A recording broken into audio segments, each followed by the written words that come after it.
लोरीज ऐसे के प्रोसीजर के हवाले से जब हम बात करेंगे, मोर और less its procedure is similar to the बायोरेट ऐसे, लेकिन इसमें थोड़ा सा टाइम हमें ज़्यादा चाहिए होता है बिकॉज हमने इसमें एक एडिशनल स्टेप परफॉर्म करना है that involves the reduction of Paulin's reagent. So we have to use reagent D as a major solvent, and we need 1 milliliter of this reagent D in the tubes, in the test tubes which we are going to use for the assay.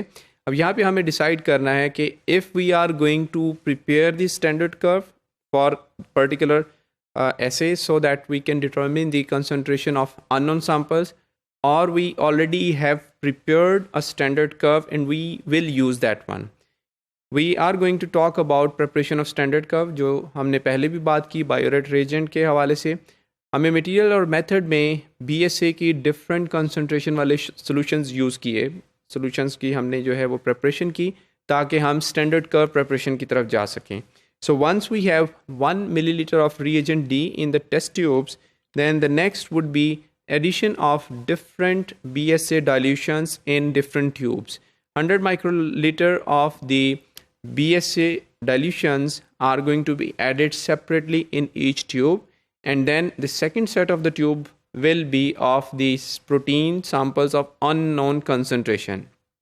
We are going to use the same reagent D in the test tube, and we are going to add the volume 100 microliter, 50 microliter, 200 microliter of that particular protein of unknown sample concentration, protein sample of unknown concentration into those tubes, and we are going to mix it immediately, so that using vertex mixer the proteins are going to be mixed with the reagent D. इसके अलावा एक हमें blank के तौर पे tube use करनी होती है ताकि जब हम स्पेक्ट्रोफोटोमेट्री की तरफ जाएं, we should use some liquid as a blank. For that purpose, we are going to have a tube which has no BSA, which has no other protein sample added. Simple reagent D is going to be used as the blank against the samples which we are going to determine the concentration. Once we mix this BSA plus reagent D or protein samples plus reagent D, then we have to incubate them for 10 minutes. Leave it at room temperature for 10 minutes. Right after 10 minutes, we add Paulin's reagent to the samples. अब ये एक critical step है. We should add the Paulin's reagent and vertex mix it immediately.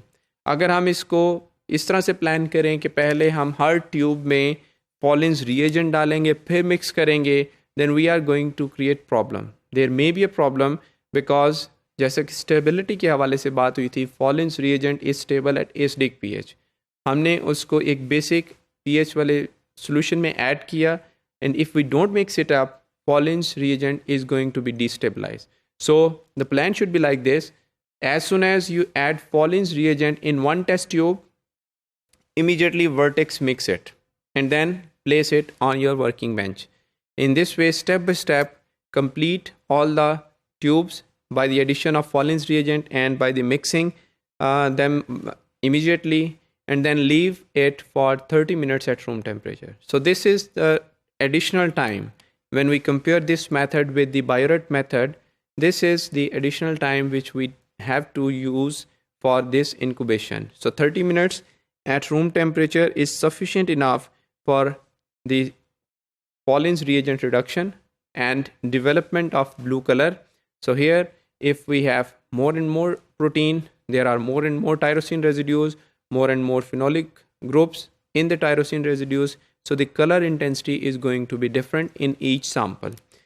And after the 30 minutes incubation, we are going to determine the concentration using the spectrophotometer.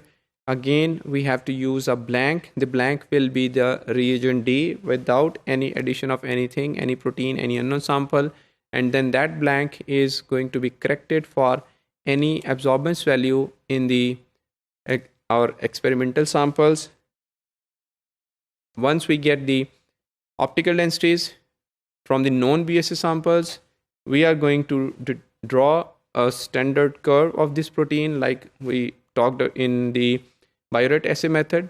We will draw the best fitted line, the regression line, and the unknown samples concentration is going to be determined from that particular standard curve.